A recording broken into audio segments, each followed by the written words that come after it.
Hello everybody, and welcome to Theology 101.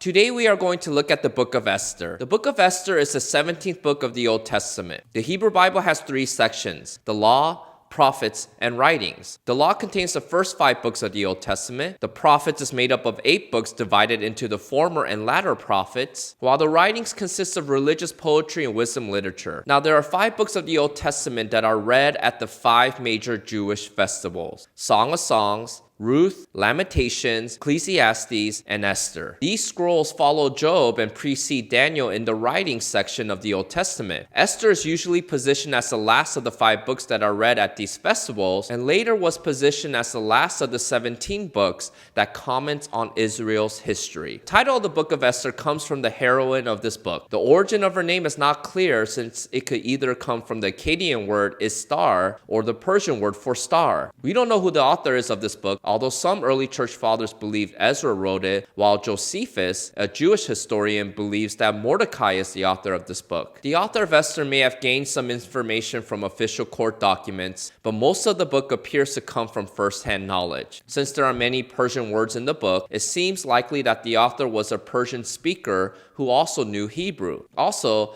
the author was familiar with Esther's humble origin and had information about how the royal court operated, and was inspired by Esther's courage to deliver the Jewish people, which is why Josephus believed Mordecai was the author. Even though the author is not clear, the purpose of this book is. Interestingly, God's name is never mentioned in this book, but the narrative shows God's sovereign hand throughout. So the purpose of this book was to show how the Feast of Purim originated and to remember God's miraculous deliverance of his people from certain death. Now, Esther is considered a historical narrative, but it is presented like a historical novel. This means that although this story is based in history, the author employed literary creativity, such as the use of irony. In other words, the author is writing about history with poetic license. Now, the book can be structured around the different banquets listed in the book. These banquets are important in moving the narrative forward and to provide different plot twists. The first banquet occurs with Xerxes, who provides a 180-day feast for his nobles. The second banquet occurs with Xerxes hosting a 7-day feast for all the people in his land. The third banquet occurs with Vashti hosting a meal for the women in the palace, while the fourth banquet occurs with Xerxes, who gave a banquet when Esther was crowned queen. Later,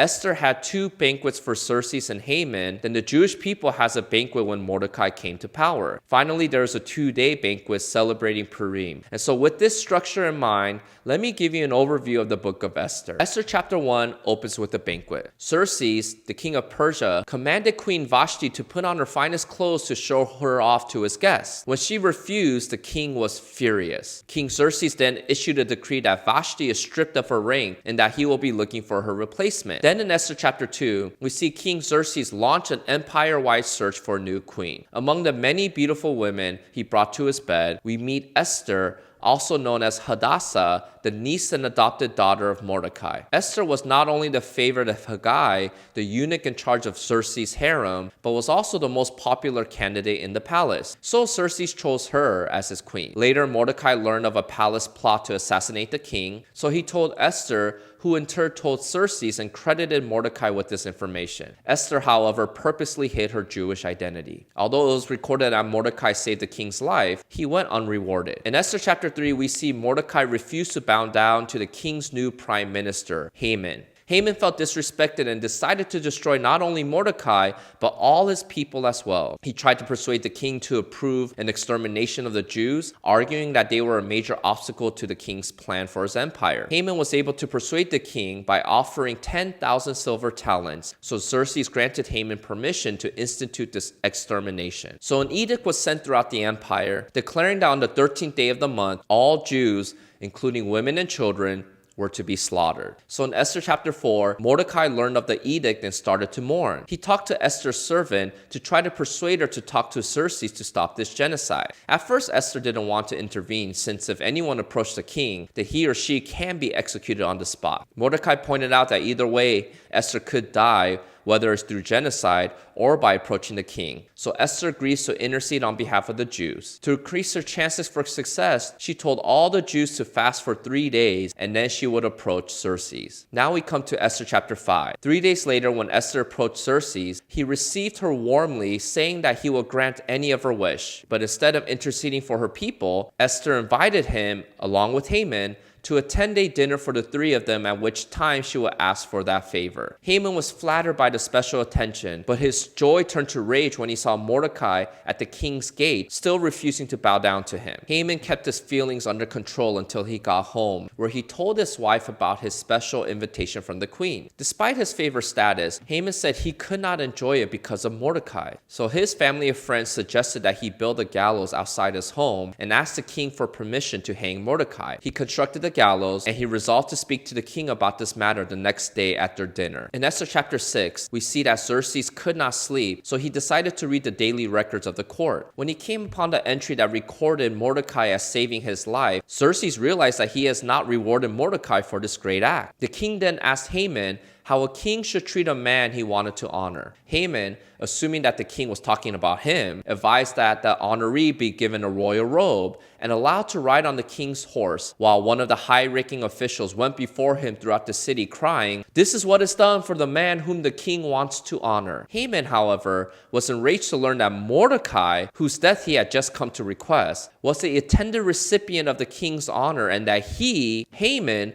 would be the high-ranking official doing the honors. Later that day, Haman tells his wife and friends about the situation, and they warned him that if Mordecai really was Jewish, that Haman would never overcome him. This discussion was interrupted by the arrival of those sent to escort Haman to Esther's private party. Now we are in Esther chapter 7. During the party, Xerxes asked for the third time in 2 days what Esther's request was, so Esther begged for her life and the Jews. She also identified Haman as her enemy. Xerxes left the room, and Haman begged for his life to Esther. When Xerxes returned, he saw Haman touching Esther, and the king assumed Haman was assaulting Esther. So Haman was sentenced to death on the spot and was hanged on the very gallows he made for Mordecai. In Esther chapter 8, we see that Haman's estate was given to Esther, who then gave it to Mordecai. The king rewarded Mordecai by appointing him as Haman's successor. Because Haman's edict to exterminate the Jews could not be revoked, Xerxes allowed Mordecai to make a new decree granting the Jews the right to defend themselves. In Esther chapter 9, the day of the decree arrived, and the Jews defended themselves against their enemies, killing 500 men in Susa and 75,000 throughout the empire. The next day, the Jews celebrated their victory with feasting and the exchange of gifts. But in Susa, the enemies of the Jews were still present. So Esther asked for permission from Xerxes for the Jews to continue fighting the next day and to hang Haman's 10 sons on the city walls. So the Jews were allowed to fight again in Susa, and this time they killed 300 of their enemies. Later, Mordecai wrote to all the Jews commanding them to observe Purim for 2 days and to observe this holiday to commemorate God's salvation and deliverance. In Esther chapter 10, we see Mordecai as Xerxes' prime minister and the Persian Empire prospering. Mordecai increased in power and influence throughout the empire and was held in great esteem by his own people, with the Jews living in great peace. Thank you to today's sponsor, On Reverence. They offer a free digital worship music app called Maskill. If you want to find out more, I'll leave some links below in the description box. If you missed the last video about the book of Nehemiah, I'll leave a link here for you to watch. Until next time, see you.